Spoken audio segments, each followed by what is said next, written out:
We dance very soon now. Ọlọ́run bàbá gbà ó. Ọlọ́run tó tóbi ni. Ọlọ́run bàbá gbà ó. Ayé ò gbà ó. Ó fọ̀run sí ibùgbé. Ọ̀run ò gbà ó. Drummer, are you ready? Ó fàyè sá ó tí ti sẹ́. Ọlọ́run tó tóbi. Ọlọ́run tó tóbi ni. Are you ready to give him praise? Ọlọ́run bàbá àgbà o. Ọlọ́run tó tóbi. Ọlọ́run bàbá àgbà o. Ọlọ́run tó tóbi ni. Ọlọ́run bàbá àgbà àṣẹ ò gbà yín o ó fọ̀run sí ibùgbé ọ̀run ò gbà ọ́ rárá ó fàyè sá ó ti tẹ̀ atm ó ṣe Ọlọ́run tó tóbi ni Ọlọ́run bá gbóhùn sókè Ọlọ́run tó tóbi sọ̀rọ̀ Ọlọ́run tó.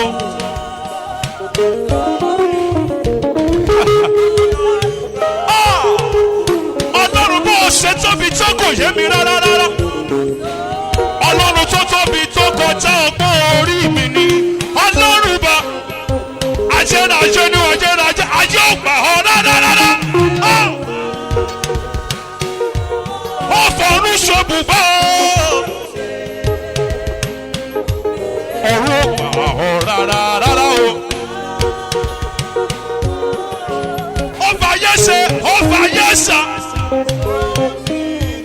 Ọlọ́run tó tóbi Ọlọ́run tó.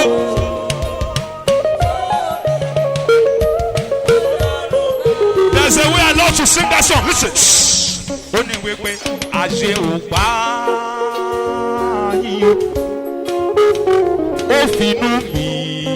ó finú mi ṣe bùgbé ọ̀run ò gbà ọ̀run ò lè gbà ọ́ rárá ó finú mi ṣe bùgbé Ọlọ́run tó tóbi ni Ọlọ́run bá gbà. Ó sọ pé ẹni tó ń gbénú mi ó ju ẹnu tó ń gbénú ajé lọ. Ó wá bí tó máa gbé. Ó jókòó sínú ọ̀run. Ó wá fàyè ṣàpótì tìṣẹ́. Ó gbénú mi. Ọba tó ń gbénú Wúndíá Ṣọlá. Ọ̀rọ̀ kan tí kò bá bá àwọn ẹ̀rù. Ọlọ́run tó tóbi ó jọgbọ́n orí mi lọ. Ọba tó ní kó wá. Tó ní kó máa lọ tó ń lọ ni mo ní jí kan pàkan ni ó fi kan wò kán yè ó. Ọlọ́run bàbá àgbà. Wọ́n ṣe EndSARS protest Ọlọ́run tún mú ẹ làákọjá ó tún sì wá ń bí. Wọ́n lùtù palliative káàkiri wọn ṣì ẹ́ mú ó tún sì wá ń bí. It is not by power not by mind but by my spirit saith the Lord of hosts. Are you ready? Kì í ṣe agbára mi, kì í ṣe títóbi mi o, lẹ́sẹ̀ dá mi sí o, àkìrí sóre, ó yá kì í ṣe gbèsògì. Ọlọ́run àwọn ọlọ́run.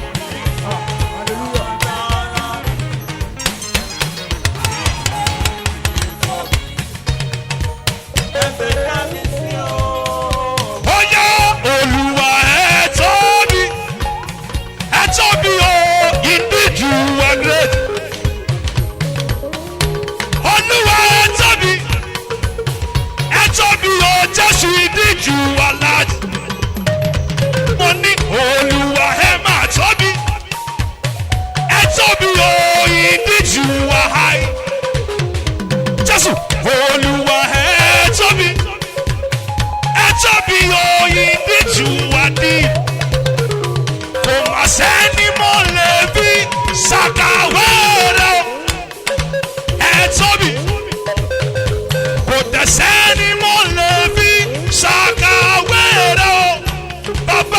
tóbi Olúwa ó yá wípé Olúwa ẹ tóbi gbòsógbò.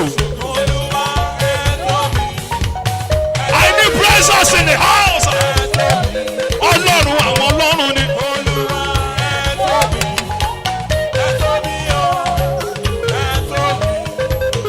Pariwo. Kò sẹ́ni ẹ tóbi. Kò sẹ́ni mọ́ lè fi.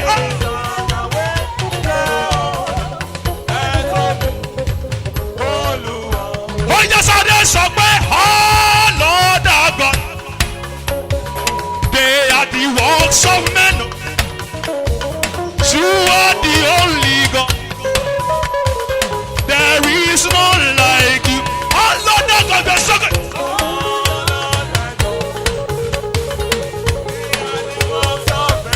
You are the only God.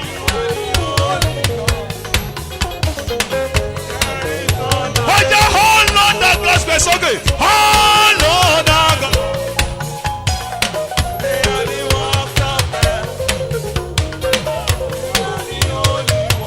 Are you ready for the next song? Are you ready? Oh yeah, so we say I'll put you in front of my melody. You are hard. You are hard on mother. I'll make room for two. You and I, Jesus. You are hard on mother. You are hard on my. I'll make you say. I'll put you in front of my melody. You are hard on mother. You are hard on my. I'll make room for two. Say, I'll make room for Jesus. You are hard. Oh yeah, so we pay about only at $20. Tell them so. Atúlẹ̀ jọjọjọjọjọ kórẹ̀ra. Orí Olúwa ṣe ọ̀pọ̀ ju ẹ̀yẹ lọ. Dàmúsákì rẹ̀ wọn lọ́rùn mi ní tó lògbò. Orí rẹ̀ mà ti pọ̀ ju ọpẹ́ lọ. Ọpẹ́ òkà apá oore tó ṣe mọ́ ẹ̀ẹ́dẹ́gbọ́n ni yé.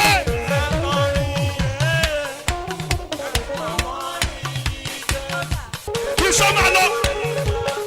Ó yá sáré sọ wípé as far as the heaven stand. Stand above the earth. Yeah, you are exalted. Unlimited God. As far as the heavens stand. Stand above the earth. Yeah, you are exalted. Unlimited God. You are exalted. So you are exalted.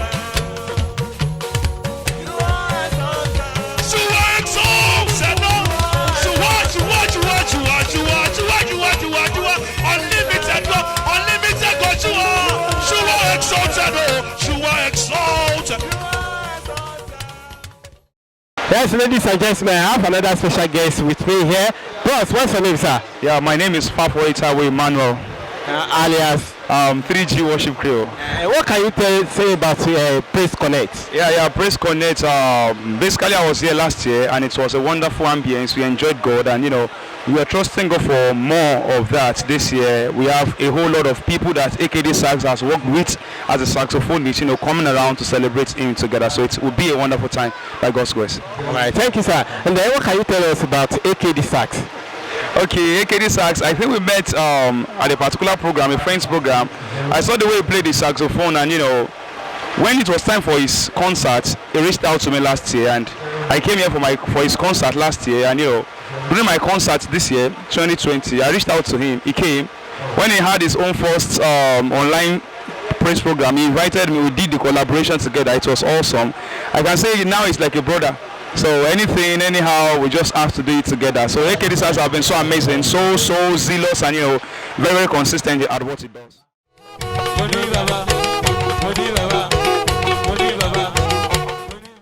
I want to appreciate the organizers of this meeting. May God bless you. We are the organizers. The Lord bless you. The Lord will increase you. Where you are going, the Lord will take you there. In Jesus' mighty name. Open your Bible to Genesis chapter 8. Verse 20, the Bible says, and Noah builded an altar unto the Lord, and took of every clean beast, and of every clean fowl, and offered burnt offering on the altar. Verse 21. And the Lord smelled a sweet savour. And the Lord said in his heart, I will not again curse the ground anymore for man's sake. For the imagination of man's heart is evil from his youth. Neither will I again smite anymore everything living as I have done. Praise the Lord. Church, I want to rest for praise the Lord. Ọlọ́run ti fi omi pa ayé rẹ̀ rí. Ṣùgbọ́n ó fún ẹnìkan ní iṣẹ́ ìránṣẹ́ kan. À ń pe orúkọ ọkùnrin yẹn ní Noah. So also everyone that we are here tonight, God gave you an assignment. There is something which God wants you to be doing. There is something God is expecting from me. There is something God is expecting for every one of us. Ó ní iṣẹ́ kan tí Ọlọ́run fún oníkálukú wa. Ó fún Noah ní iṣẹ́ kan pé lọ kan ọkọ̀. Pé àwọn èèyàn sínú ọkọ̀ yìí, very unfortunate, many people could not make it to the boat. Wọn ò ní àǹfààní wọn ní orí ọ̀fẹ́. Ẹ wo orú orin tá a ti gbọ́ lẹ́nu just 10 minutes or 15 minutes adébí. Mélòó orin bẹ́ẹ̀ tá a máa gbọ́ kílẹ̀ tó mọ́. Now I wish thousands of people can gather to come and listen, to come and hear what the Lord wants to do here. But ẹ má jẹ́ kó yà yín lẹ́nu. Ibi tí ọkọ̀ ìgbàlà bá ti wà kí ṣe pé yẹn ló máa lọ bẹ̀. Greatness cannot be found everywhere. Greatness is in you. Greatness is in me. But let me tell you something. Until you discover the right people, the right place, and the right thing to do, the greatness cannot manifest. But I pray tonight, the greatness of God in your life will manifest in the name of Jesus. The assignment that God gave to Noah was that build an ark. And Noah builded an ark unto God. He builded an ark, and people like Kilo Shele, Kilele Ishei, nothing concerned us about him. I heard that Praise Connect aired last year, and some of you were there last year. Emi Osimbe last year, but mo gbàgbọ́ pé tó bá máa fi di next year, ayé wa ti máa better jù báyìí lọ. That is the ark God gave to his servants. Praise Connect. That is the ark God gave to this ministry. That is the ark which we are boarded tonight. Àmọ́ dẹ̀ gbàgbọ́ pé nígbà tí ilẹ̀ bá máa fi mọ́, lórúkọ Jésù Olúwa ayé wa máa dára sí. Noah was doing all these things. Very unfortunate. Nothing to show for it. But nígbà tó di ọjọ́ àfiyèsí kan, ó rán ẹyẹ yẹn jáde. Bible sọ fún wa pé ẹyẹ tí wọ́n rán jáde yìí, ó mú ewé kan wá ní ìgbà àkọ́kọ́. Ó tún rán ẹyẹ yẹn jáde padà. Bíbélì jẹ́ kí a mọ̀ pé ẹyẹ ò padà wá mọ́. Since that time, Noah discovered that it's time for me to come down. Noah wá jáde nínú ọkọ̀. Àtòun àtàwọn ẹranko yòókù o àti àwọn mọ̀lẹ́bí rẹ̀ méjèèjọ tó wọnú ọkọ̀ ojú omi wọn jáde. Listen to me, somebody tonight. Lẹ́yìn àṣálẹ́ yìí, your glory will be announced. Noah did something which we are working on tonight. The first thing the Bible said is that he builded an altar. The altar I want us to build tonight is the altar of our body, of our heart. Ọ̀pọ̀lọpọ̀ wa ní àwọn àǹbí ṣùgbọ́n sorry nǹkan mi là wá ṣe. Ọ̀pọ̀lọpọ̀ wa làwọn àǹbí nǹkan tí ọkàn wa ń rò tàbí nǹkan tí ọkàn wa ń fẹ́ yàtọ̀ sí nǹkan tó lọ́n fẹ́ ṣe. And that's another thing. He building an altar. Not only ark now. Àti kọjá ark. Àti dé altar. He building an altar for God. Ẹni tó jẹ́ kó la ìjìjà. Lórúkọ Jésù Olúwa èyí náà máa la ìjà ayé yín jà. He builded an altar before God. He brought all the clean things before God. He sacrificed on the altar of God. And before we know it, Noah began to spread. His fame began to spread all over the world. Ẹgbọ́n nǹkan mẹ́rin tí ẹ̀mí Olúwa fi sí mi lọ́kàn nígbà tí mo prepare láti wá síbí. Ohun àkọ́kọ́ tí Olúwa fi sí mi lọ́kàn kìí sọ fún yín ni pé whatsoever God has given to you to do, please continue to do it. Never mind what people will be saying. Never mind the challenges around you. Continue to do it. Do it. And the second thing is that determine to do it well. In the beginning, it will not speak. The vision is for a certain time. It's for an appointed time. One day, the vision will speak. Continue to do whatever you are doing with what? Somebody, I want your response. With what? You do it with what? Determination. What do I say? Whatsoever you are doing, please do it with determination. Make up your mind. I'm a singer, I'm going to sing. Oh, I'm a prophet, I'm going to be a prophet. I'm a teacher of the word, I'm going to teach the word. Inti Ọlọ́run bá ti fún ọ tó wọ bá wà lára àwọn kí ni wọ́n máa ń porúkọ wọn basket mouth. Kí ni wọ́n máa ń porúkọ wọn náà comedians. If you are one of them, ibẹ̀ ni kò dúró sí. Má lọ wá iṣẹ́ wòlíì káàkiri pé ẹjọ́ bá mi wẹ ojú tèmi náà kí n máa ríran. If God has given you talent to be singing, continue to sing. One day you will become Mami Bola Are. One day you will become Yinka Ayefele. Are you getting what I'm saying tonight? Determine to do it. Determine to do it. And the third thing is very important. Make sure you do it well. Do it well. Perfect everything. And the last one, satisfy your heart. Until you satisfy your heart, I want to tell you that nothing can turn around for you and I. Until we satisfy ourselves. Nǹkan tí mo fẹ́ ṣe ni mo dẹ̀ ṣe dáadáa. Gbogbo nǹkan tí mo mọ̀ ń ṣe ó ní mo ti ṣe yìí. Ntòkù ni pé kí Ọlọ́run kó ràn mí lọ́wọ́, Ọlọ́run dẹ̀ máa ràn ẹ́ lọ́wọ́. Ẹ jẹ́ ká dìde dúró fún àdúrà. Mo ní bàbá, mo ní bàbá, mo ní bàbá. Arúgbó ọjọ́ ọba mi kìkì ọgbọ́n. Arúgbó ọjọ́ ọba mi kìkì òye. Ẹ̀rí ìpín ògùn àwọn ìtìrì adéròjú. Àádàgbà má tẹ̀pá aláàfin àjọbọ tẹrú tọmọ. Olùtúrú kan ṣo tó tù wá nínú. Ọba mi olùpèsè fún tilé toko. Wíníwíní lójú aláìgbàgbọ́. Ọba gbogbo ayé lójú àwa tá a mọ yìí bàbá tiwa. Ó dá wa sáyé kò dá wa lásán. Ó dá wa tògótògó. Ó dá ẹnu wa kò tún dá lásán. Ó dá ẹnu ó tún pèsè tẹnu a máa jẹ. Ẹlẹ́rìí ìpín, ẹlẹ́rìí òdodo tilé toko. Tótó ọlá rẹ, tótó ògo rẹ. Ẹni ńlá tó ṣó ńlá. Àfúnni máma gbẹ̀rin tutù lọ́wọ́ ẹni. Mímọ́ mímọ́ mímọ́. Ògo fún Jésù ọba ìgbàlà tiwa. Àwa ìjìrì adéròjú. Àwa mọ rírì rẹ. Ọba aláàánú ayé tiwa. Ó yá pariwo sọ pé tòótọ́ ọlá rẹ. Tòótọ́ ọlá rẹ. Ọba mi tó. Tòótọ́ ọlá rẹ. Láìsí àsìkò láàrin ìṣẹ́jú díẹ̀ tó kù. Ẹ wo àwọn ọjọ́ kan wà tó jẹ́ pé tó bá rí pẹ́ni tó wà lẹ́gbẹ̀ẹ́ ti fẹ́ pa ẹ́ láyò wá máa fò sókè. Wàá ṣáà máa fò á ní kí ló dé wà kò sí wàhálà o àjọ wà ń bí ni. Ṣé o ti ṣe tán? Ó yá kọjú sẹ́nìkan ìwà kan pariwo wà ní ìyanu lolúwa. Kí ló lú? Kí ló lú? Kí ló lú? Ìyanu lolú. Kí ló lú o? Kí ló lú o? Kí ló lú o? Kí ló lú? Kí ló lú? Kí ló lú? Ẹ̀yin ni Olúwa Jèhófà. Ẹ̀yin ni Olúwa títí láíláí.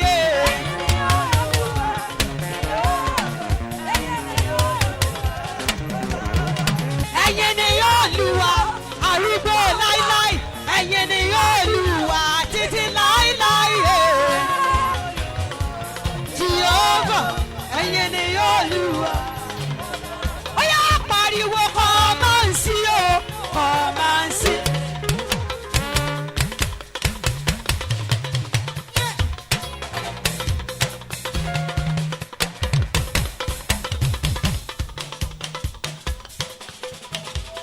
Wọ́n ní àbí kò ṣeun fún wọn, ó mà ṣeun fún.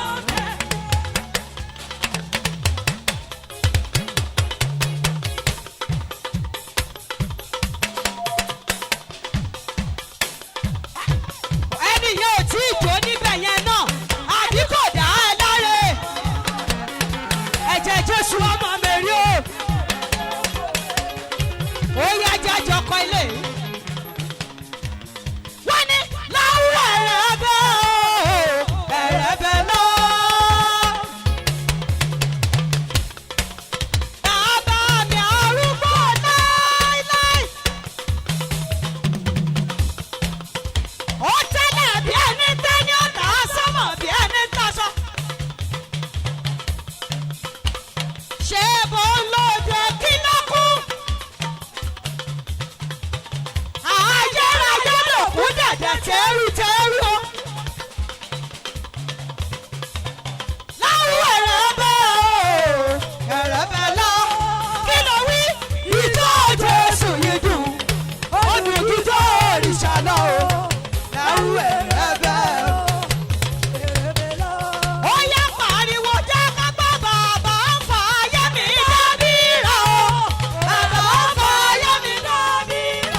àtìyìn ló yẹ ọ́ ọpẹ́ o àtìyìn ló yẹ ọ́ irun orí mi jẹ́ kíkí ahọ́n kó máa tó o irun orí mi jẹ́ kíkí ahọ́n kó máa tó o láti pariwo máa yìn Jésù lógo.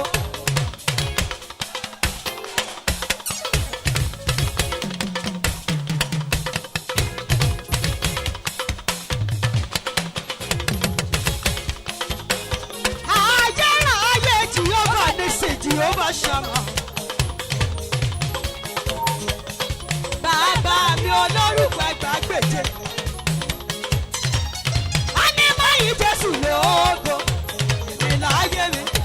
Èmi láyé mi máa yìn Jésù lógo. Ó yá pariwo ìwọ ńkọ́. A ní sábò ṣe lè yìn mọ́ nìyẹn o. Èmi láyé mi máa yìn. Ó yá jájọ pariwo lóhùn rárá. Wọ́n ní kò sí lọ́wọ́ ọ̀ṣọ́ kò sí lọ́wọ́ àjẹ́ o rárá. Gbogbo agbára o Jésù lọ́wọ́ rẹ̀ ló.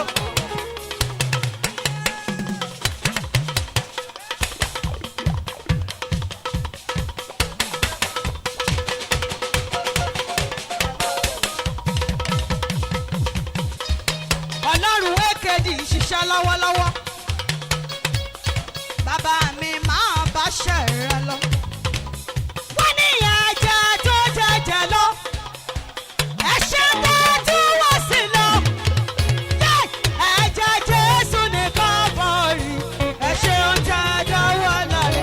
Ẹ̀jẹ̀ tó jẹ̀jẹ̀ lọ.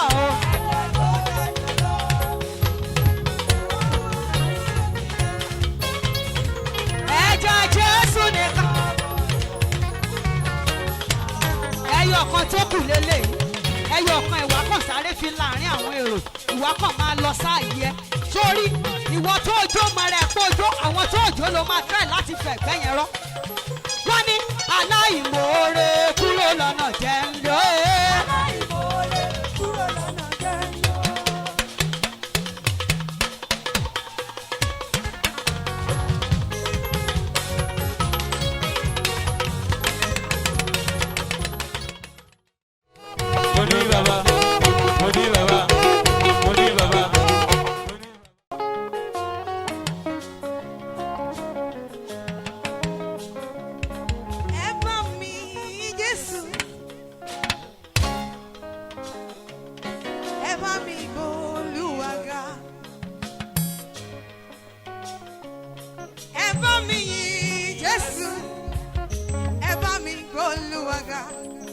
Ìyanu ló ń t'Olúwa ṣe láyé mi o mo dúpẹ́.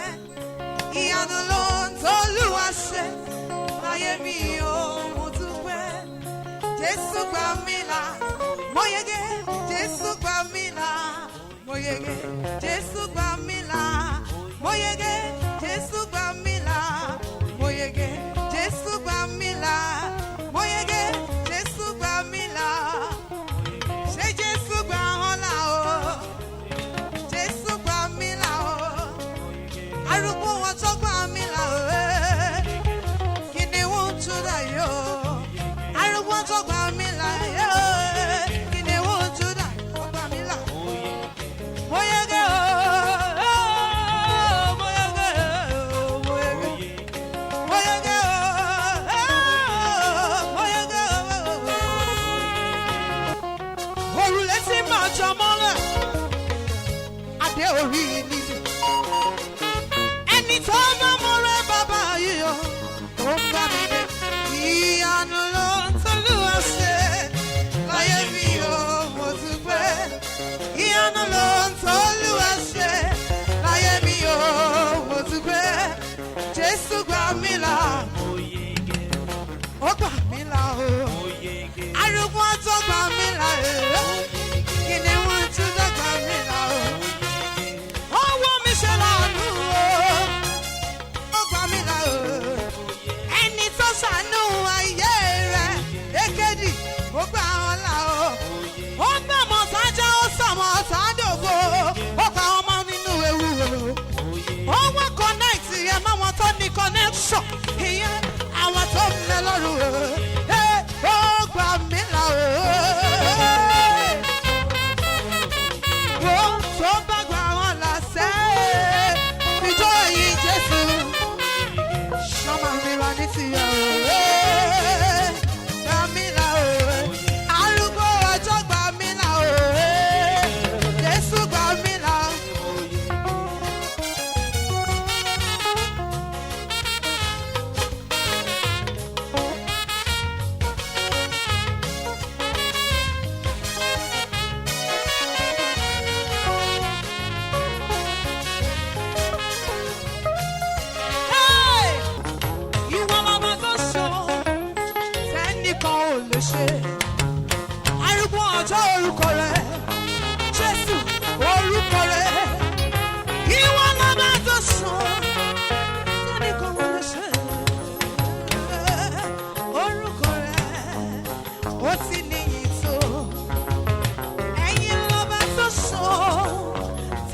olókìkí láyé olókìkí lọ́run ẹni ńlá tá ò gbúdọ̀ fi wé ní ńlá alágbára tá ò gbúdọ̀ fi wé lágbára tòlóhùn alágbára tó fẹ́ lágbára lágbára tó fi ń ṣàgbára ọ̀rọ̀ sí yìí ọlọ́run tí mo gbójúlé iná tó wọlé tó fẹ̀jú tótótó òjò tó balẹ̀ tára yẹ rí arúgbó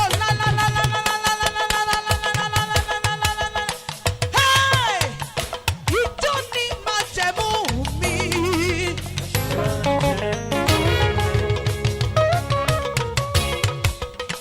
wàá wá gbé ọwọ́ méjèèjì sókè máa wí pé ẹ ṣé bàbá o ẹ ṣé bàbá.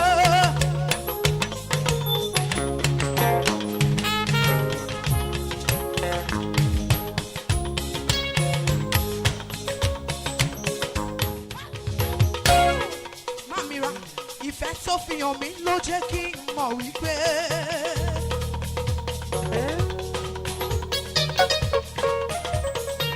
Òun kò ní fi mi sínú wàhálà. Akíkún mi, ìfẹ́ tó fi hàn ẹ́ ló jẹ́ kí ìwọ mọ̀ wípé. Òun kò ní fi ẹ́ sílẹ̀ sínú wàhálà. Fún ìrànlọ́wọ́ tí mo rí gbà lójoojúmọ́. Mo gbé ohùn ọpẹ́ mi ga sọ́lọ́run mi. Fún ìrànlọ́wọ́ tí mo rí gbà lójoojúmọ́. Mo gbé ohùn ọpẹ́ mi ga sọ́. I have a reason to praise God.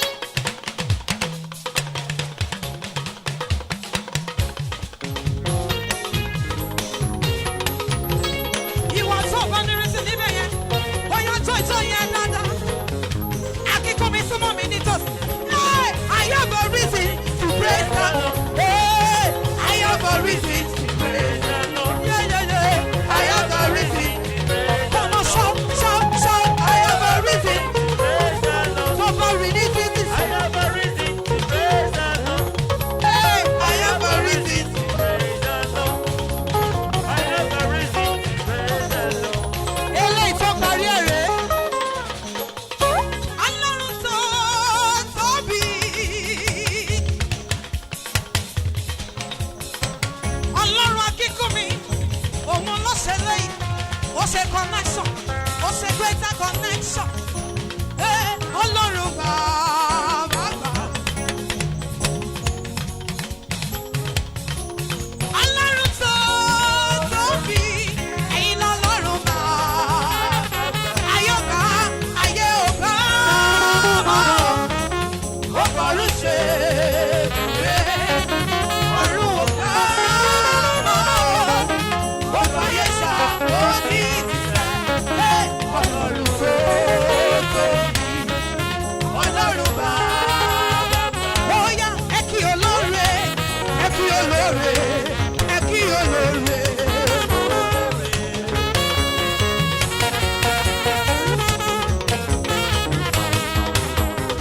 Connect, ó yá kí olóore, ó kí olóore, ó yá bá kí olóore. Kí olóore o. Ètò ìdísá kí olóore. Ọmọ kíkún mi kí olóore o. Ó yá kí olóore. Ice.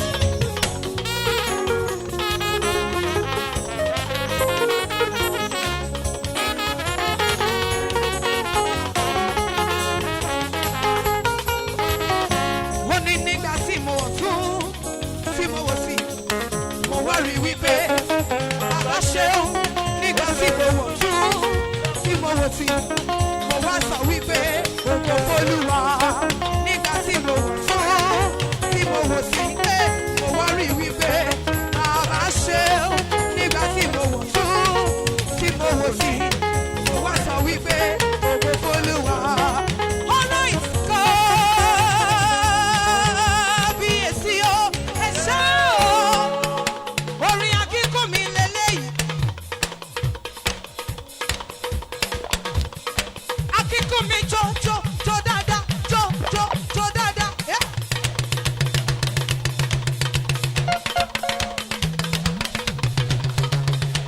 Ìjọ ẹ̀gẹ̀dì lélẹ́yìí kọ́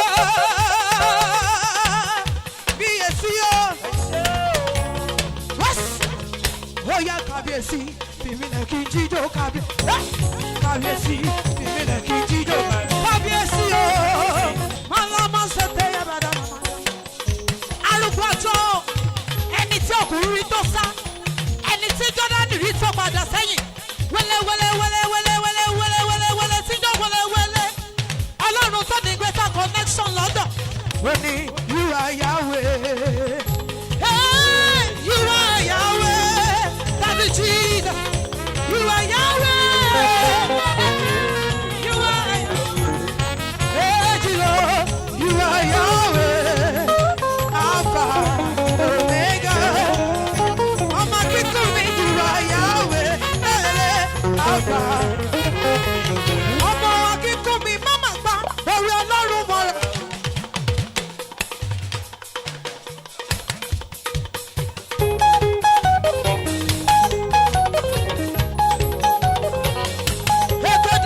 Olúwa àṣẹ lóore.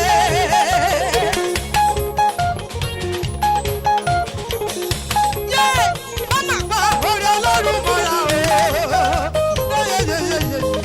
Olúwa àṣẹ lóore. Kọrin alelu. Jíjó ayọ̀ sí bàbá. Akíkọ́ mi. Hallelujah.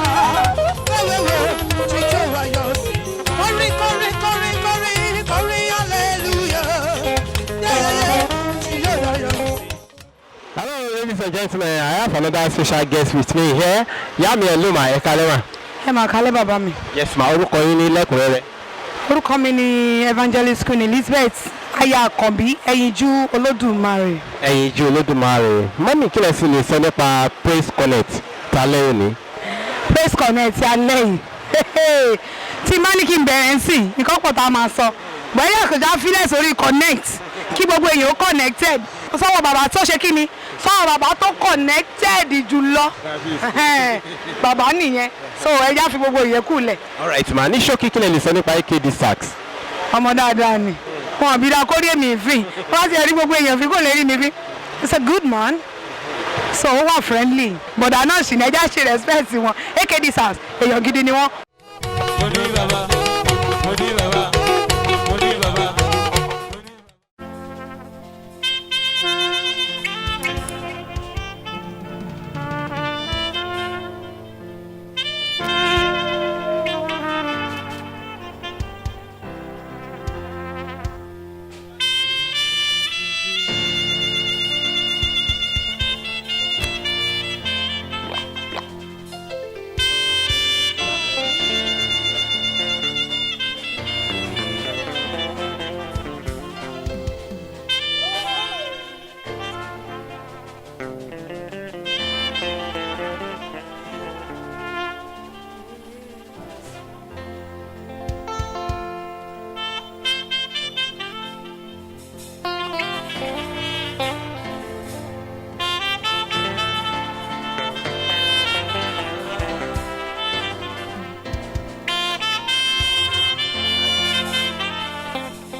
Oh Lord, we are ready to sing your praise. No go wait until you sing your praises. Oh Lord, we are ready to sing your praise. Ready to sing your praise. Let's show the truth. Oh Lord, we are ready to sing your praise. No go wait until you give me praises. Oh Lord, we are ready to sing your praise. Your praise. Let's show the truth. Oh Lord, we are ready to sing your praise. Ready to sing your praise. Ready to sing your praise. No go wait until you give us something. Oh Lord, we are ready to sing your praise. Oh yeah, give it praise. Oh, Olúwa dúpẹ́. Oh yeah, begin to praise Him.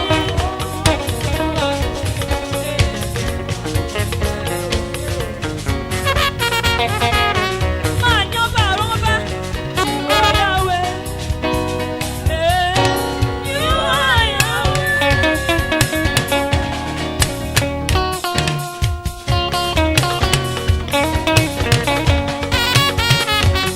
You are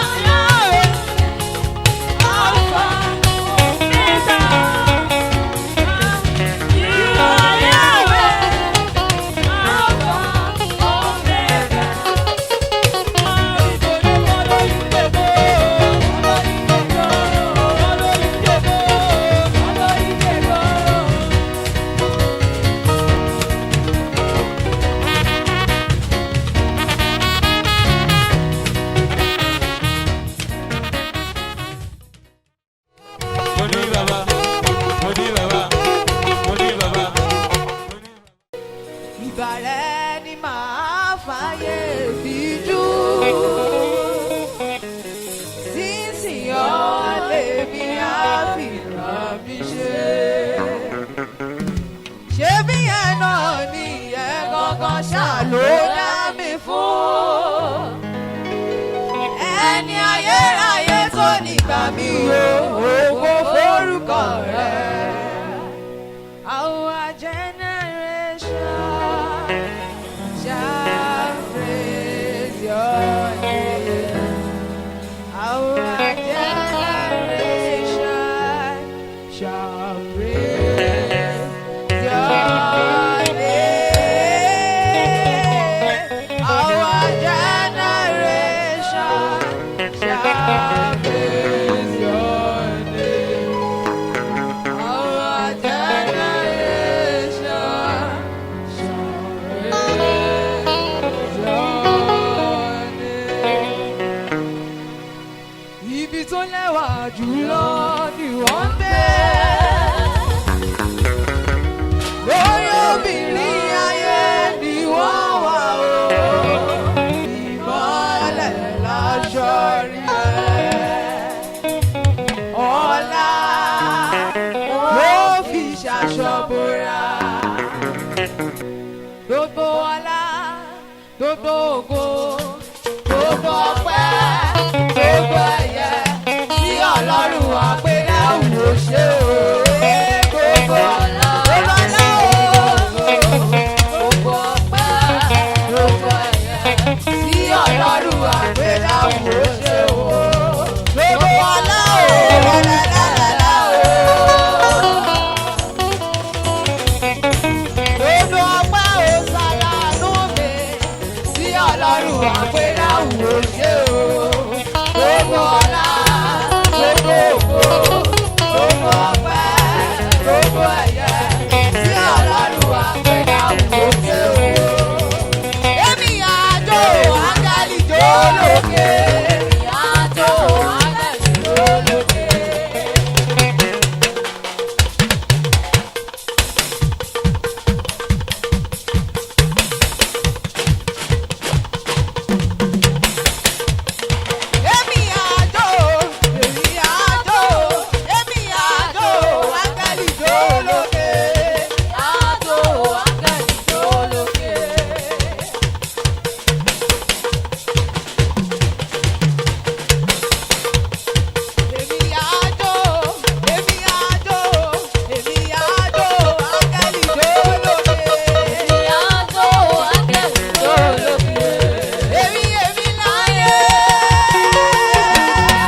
attention. Say it again. Hey, you make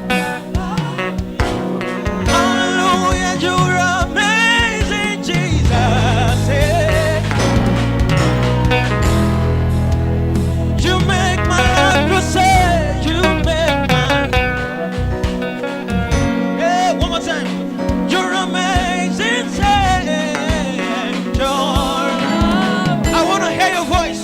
You make my life be brand new. You're amazing.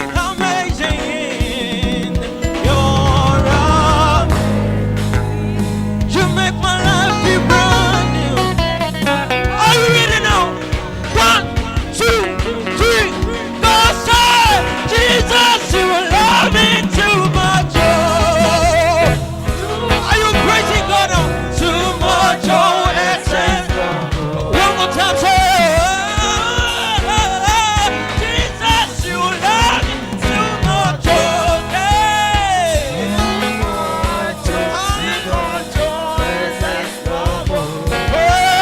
One more time, say, hey, Jesus, you love me too much.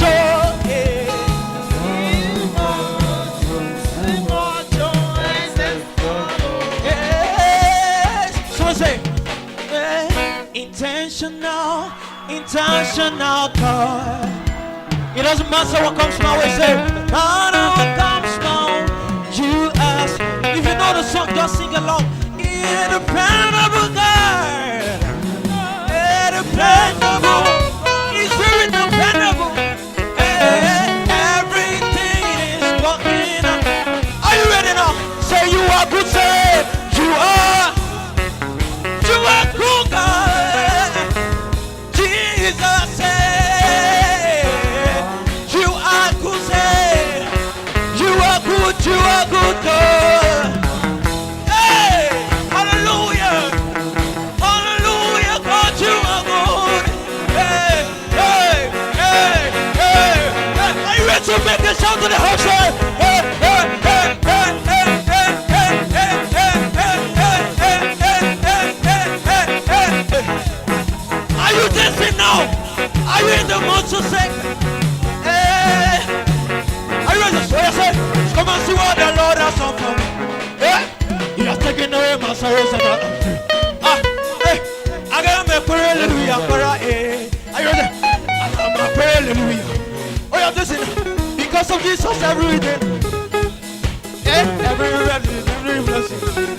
Hallelujah. Hey, hey, hallelujah. So we say, oh, yes, Jehovah, Jehovah.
ṣe wá Nàìjíríà o.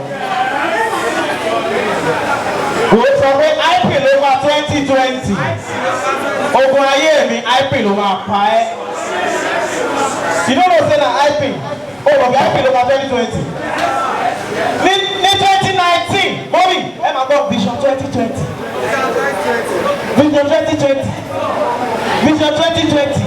IP ló pa 2020. Bọ̀ṣọ́ mọ̀ pé bí 2020 ṣe wọ́n sọ àwọn kan rí tí wọ́n ṣe mọ̀ wá nù wọn. Mi ò mọ̀ tiẹ̀ o. Mi ò mọ̀ tiẹ̀ o. Wọ́n lù tulẹ̀ ẹlòmíì lọ́wọ́ báyìí. Àlùtà continue ni. For 2021. Ladies and gentlemen, tó bá gbọ́ ó pọ̀ àwọn èèyàn dátà kan ó pọ̀. Bàbá àti kòrónà dé kò pọ̀ mọ́ sáà o. Kò pọ̀ mọ́ o. Kò pọ̀ mọ́ o. Jọ ìwọ wo ló lọ sí ìsìnkú ẹ̀? Ọmọ sí èsì dà. Ọmọ Sẹ̀lẹ̀ náà ń bì. Ọmọ Sẹ̀lẹ̀ àwọn owó wà ní. Celestial Church àti Kerubu Church àwọn church wo ló máa ń jójú? Church wo ló ń jójú? Nínú CAC àti Sẹ̀lẹ̀ ta ló máa ń ṣàkọjù? Àwọn obìnrin wo ló máa ń ṣàkọjù mẹ́? Sẹ̀lẹ̀ náà. Níbo la gbé sà? Ladies and gentlemen, nǹkan ṣe àwọn èèyàn o. Nǹkan ṣe àwọn nǹkan Sẹ̀lẹ̀ tó sọ yẹn gangan ni nǹkan ti ṣe ẹnìkan. I don't know wetin happen. Ìwé obìnrin tẹ́lẹ̀ wá ní kó wá kọrin wàá máa ṣe oge sólùwà wàá ga pápá ẹ̀. Wàá ga pá gidi. Nǹkan kó ṣe àǹtí kan ní last 2 weeks. Mi ò rí rí sà. Kò ṣẹlẹ̀ rí. Kí n sáà wò ó. Jọ àǹtí ẹ̀jọ̀ ẹ fún mi ní F9 ọkùn. F9 K72. Àti ẹ̀ wọ́n pè wọ́n ọ̀nì náà sọ́ra bọ́. Wọ́n pe àti ẹ̀ kọrin wọ́n yin Olúwa wọ́n lọ. The following week Sunday wọ́n ṣe anniversary ní church yẹn wọ́n pe àǹtí ìkọ́wá kọrin. Àmì ò mọ bí àǹtí yẹn ti wá. Ladies and gentlemen, wọ́n pe àǹtí yẹn wá sórí stage bá àǹtí yẹn ṣe ga parí. Wọ́n á níbi wá yin Olúwa. Ló Sẹ̀lẹ̀ tèmi náà ń lọ yẹn sà. Ní wireless mic wire mic la máa ń lò bá ṣe máa ń lò yìí. Gbogbo wire mic tá ń lò church pátápátá sà. Gbogbo ẹ̀ ló ti gbóná. Wọ́n fi àǹtí ìkó wa kọrin. Àǹtí ṣe jáde nìyẹn hallelujah. Àwọn ẹni hallelujah. You want to worship God? Jọ̀wọ́ ẹ̀ sókè. Jọ̀wọ́ ẹ̀ sókè. Láàrin 5 minutes a sì ń jọ̀wọ́ wa sókè. My Jesus, you are worthy to be praised, Baba. Àǹtí ìlọ́mọ wáyà ibi tí wọ́n lè kọ́ ní àǹtí ìgò ṣe yín mi. Ibi tí wọ́n ṣe ìgò ṣe yín. Kò jẹ́ kíkà jọ lẹ́wà o. Wáyà wa lẹ̀ ń lọ́wọ́ yìí o. Nígbà tá a ti bẹ̀rẹ̀ orin. Àǹtí ní my Jesus, you are worthy to be praised, Baba. My Jesus, you are worthy to be lelelele. My Jesus, you are worthy to be praised, Lord. You are worthy, you are worthy, you are worthy. You are worthy, you are worthy, you are worthy. Hey, you are worthy. You are worthy to be praised, my God. My Jesus, you are worthy. So what is it? My Jesus, you are. Hold on. Àti yẹn súnkì, ó ní nǹkan ti ṣàtì. Ó ní you are. You are. Anyway, in church, àwọn èèyàn méjì kan lọ́kọ́ máa ń mọ̀ kó tó ṣẹlẹ̀ in church. Àwọn làwọn ọ̀ṣà. Báwo ṣe àìkè sọ síra wọn ti pé ẹ sà ẹwà tí ṣé kò ṣe pé wáyà ẹ ti gbé wọn. Wọ́n fẹ́ súnmọ́ wọn sà pásítọ̀ ní liver. She's under the anointing of God.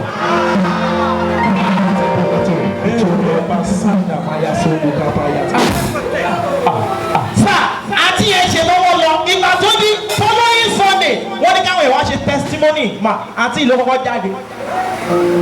Mi ò mọ̀ pé àti ìgbọ́n tó báyìí ọrùn wọn ti mú máìkì. mo ní àǹtí àṣẹ gbọ́n wọ́n ní hallelujah àwọn èèyàn ní hallelujah ẹ bá mi dúpẹ́ lọ́wọ́ ọlọ́run ọba tí ò dẹ́ dòkú sà ìjẹ́jọ́ tí mo lọ́wọ́ yà mo ti náà gbé mi dáàdì ẹ sọ kankan ẹni she's under the anointing of abikinope mo ní dáàdì I'm not under the anointing I'm under the fire. Wow, put hands together for comedian MC Gaptit. Yes, ladies and gentlemen, I'm here with Mr. Gaptit. What's your name in full? Ọ̀gùnṣẹ́ ẹni sọ Yorùbá báyìí. Sá. Orúkọ mi ni Gaptit.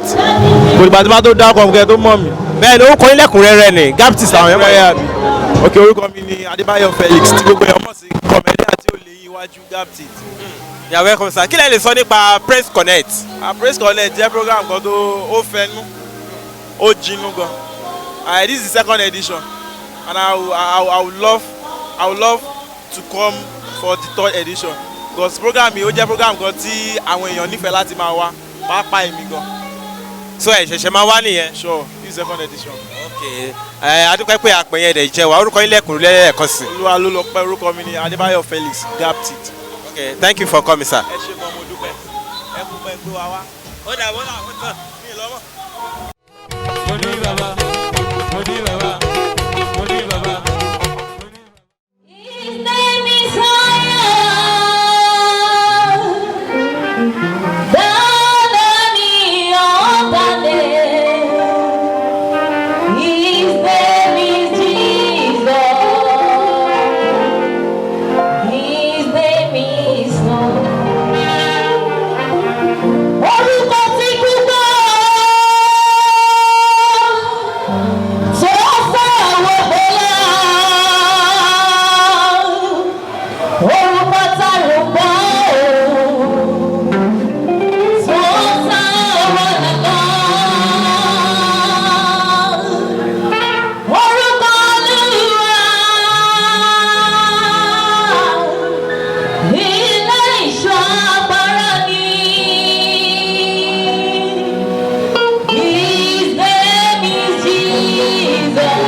Ìwọ náà pàtẹ́wọ́ yẹn láti celebrate ọ̀rọ̀ nínú láìpẹ́.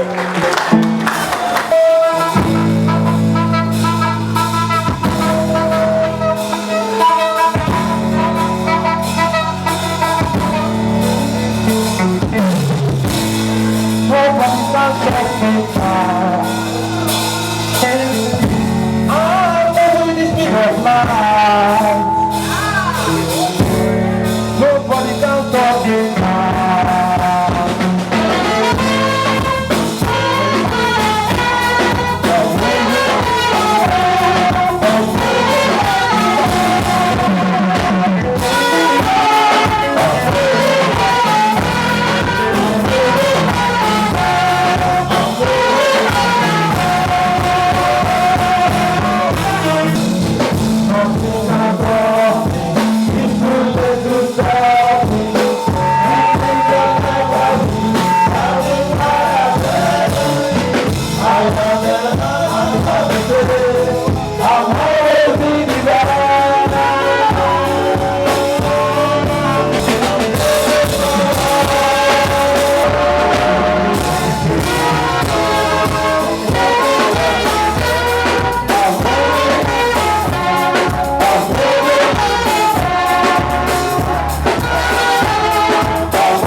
alágbádá iná ẹlẹ́kùnrin tàbí ẹ̀yà ẹ̀yìn ìjẹ́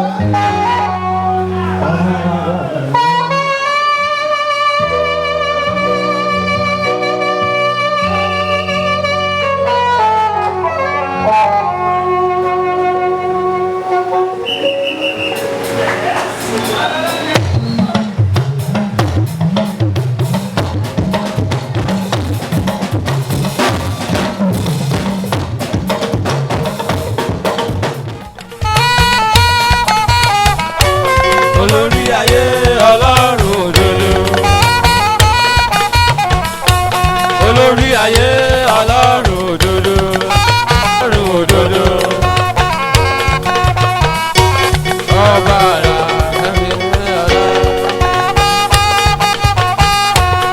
ọba ńlá tí mo bá jẹ. ọ̀la tó wà nímọ̀ àyùbó títì tó pa nímọ̀. ọ̀la tó kò bá jẹ. ọba àrà tó pa nímọ̀. múlẹ̀ múlẹ̀.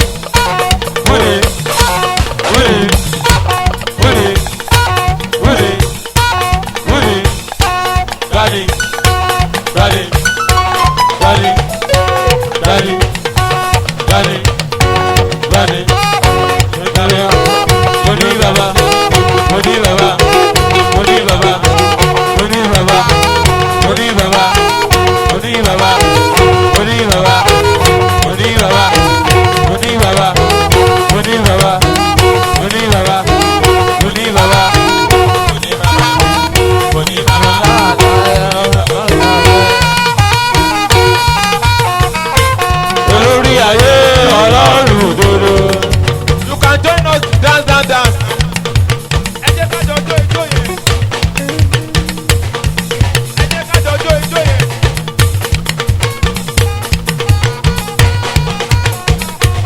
Olórí ayé ọlọ́run òdodo. Olórí ayé ọlọ́run òdodo. Àmì ìgboro títì tó bá ní mọ́. Tí wọ́n bá dé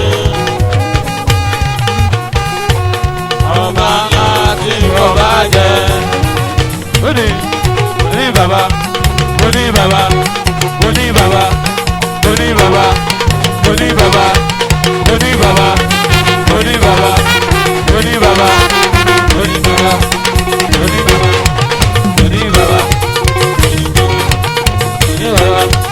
ó ní bàbá, ó ní bàbá, ó ní bàbá.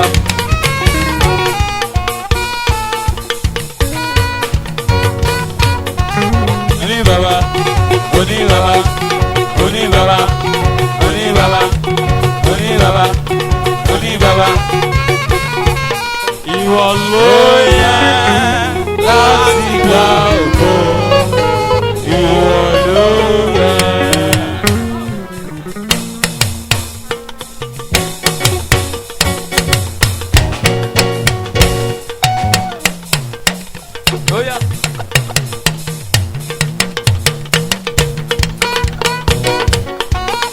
Oni baba, oni baba, oni baba, oni baba, oni baba, oni baba, oni baba, oni baba, oni baba. Hallelujah.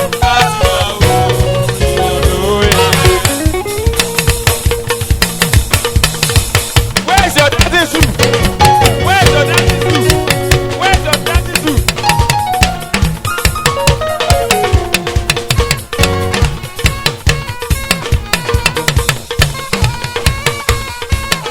Ìwọ ló yẹ láti gba ògo, ìwọ ló yẹ. Ìwọ ló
ọ̀fẹ́ lórí gbà.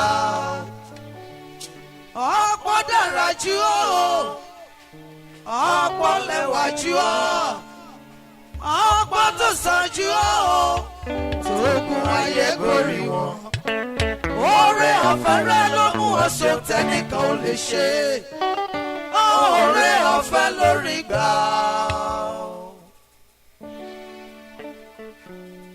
Akíkún mi máa dúpẹ́ lọ́wọ́ arúgbó ọjọ́.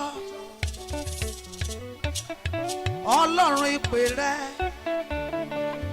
Ọlọ́run tó pè ọ́ tó yàn ọ́ tó ṣe ọ́ lógo. Ọba tó dá ọ fàyọ nínú ìran. Ọlọ́run tó ṣe ọ́ náà tí gbogbo ayé ń wárí fún. Olórí ló máa jẹ́ òun máa ní sèrú.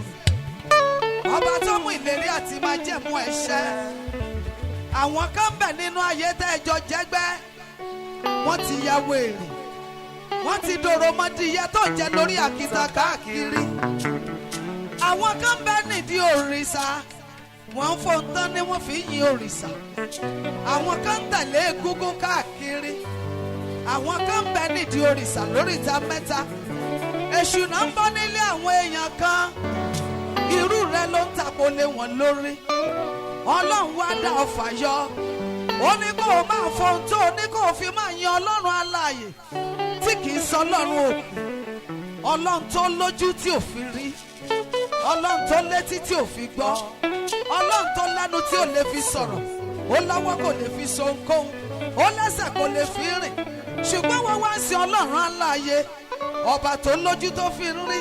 Ọba tó létí tó gbọ́ gbogbo ayé lẹ́ẹ̀kan ṣoṣo. Òun lè létí lù gbára bí ajere. Ọba tó lẹ́nu tó fi ń sọ̀rọ̀. Bíbélì wípé kì í ṣènìyàn débi tí ò fi ṣègbè. Ọ̀rọ̀ tó bá tẹ̀lú rẹ̀ jáde kò máa ní lọ láì ṣiṣẹ́ tó rà. Ọlọ́wọ́ gbọ̀ngbọ̀nọ̀ tí yọmọ rẹ̀ lọ fi ayé. Ọlọ́run tó ń bẹ níbi gbogbo.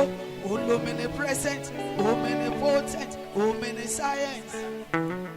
Máa yin Ọlọ́run ọ̀gá ògo torí ó dára sí ọ.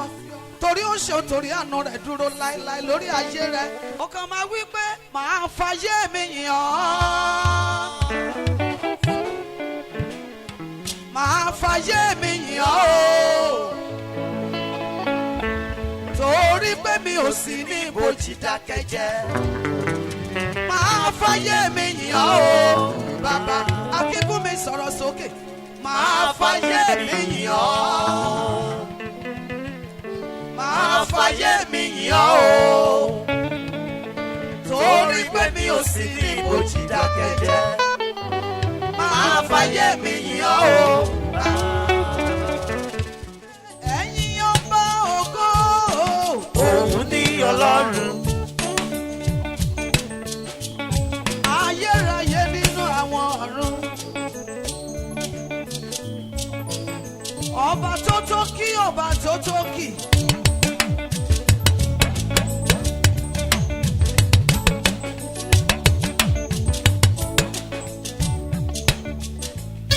Ọlọ́run tó tó ká, Ọlọ́run tó tó gẹ̀. Ọba tó tó sìn, ọba tó tó yìn. Ọlọ́run tó tó ṣe lọ́ba, ọba tó tó ṣe lógo. Ẹ̀yin ọba ògo. Òun ní Ọlọ́run. Ó yá yìn fún iṣẹ́ ìyanu rẹ̀.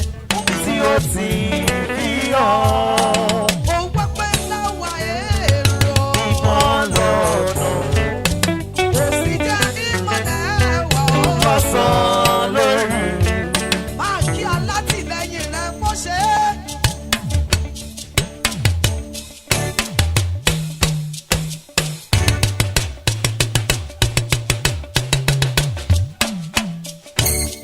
Oní ìdúró tí kì í máa ìdí àníkúlẹ̀ o.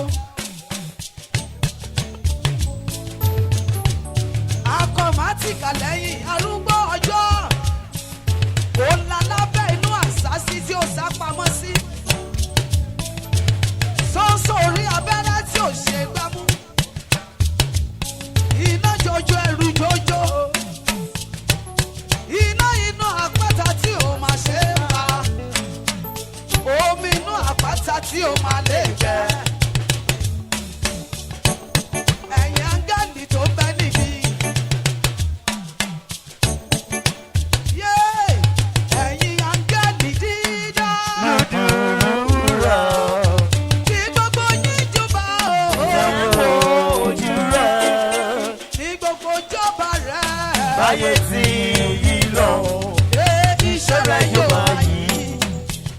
rẹ̀ yóò máa yí. Ìbùkún fún Olúwa ọkọ mi. Kún mi, ó bá ṣàláwo ló bá dúró. Ìbá ti Ìbàdàn. Ọba àgùntàn, ọba àgùntàn, Elédùmarè. Àgùntàn, àgùntàn, àgùntàn, àgùntàn, Elédùmarè. Ọba mímọ́ ẹ ṣé gan. Ó bá sọ ní ṣègùn ló bá dúró. Ìbá ti sá lọ.